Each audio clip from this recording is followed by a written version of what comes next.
Sa number 7, isa ka manuglibod sang isda ang na-scam sa isa ka nagpakilala nga vlogger. Ginpangkuha ang iya mga ginabaligya nga isda kag ginpanagtag sa mga pumuluyo pero wala siya ginbayaran.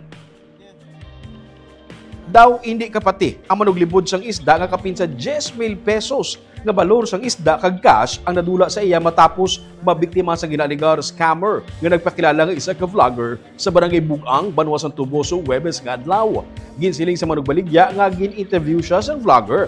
Angot sa kapigaduhon kag iya ginsabat nga nagabaligya siya sang isda tungod siya lang ang ginasaligan sang iya pamilya. Sulod sa biktima, ang nagpakilala nga vlogger ang huyag magpakyaw sang iya isda sa barangay San Isidro apang ginambalan siya nga sa barangay Bugang lang siya bayaran. Rason nga ginsundan niya ang lalaki nga naka-scooter pakadto sa lugar.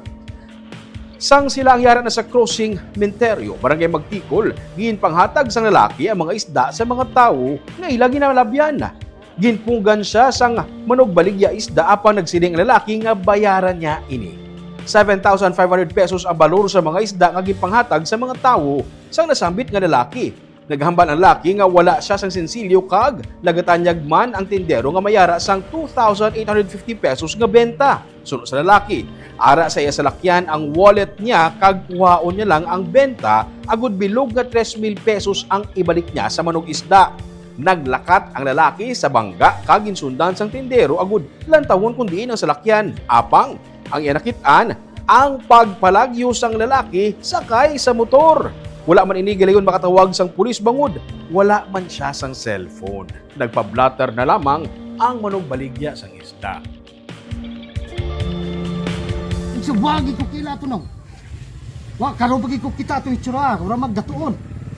Pero ako ato, kung ako hitabaw nga nagpakiluoy nako, tagbayran na nako tapos di ba? Uy, ako ato. Pay gatrabaho ko ka. So sige ko siya kumpra. Ya ako pas ginhawan na akong paninguha nga. Grabe ko mga tuhanan na karusukad-sukad karon pagi ko nagyan. Mantan ito. Galagay paglagas na ko na baklay pa man ko di waiting set. Hindi pa man ko dito. Hindi pa man ko ngita ko kutsi ko asa kita yung kutsi. Ay ako ng wallet tos kutsi. Nililay ba ko?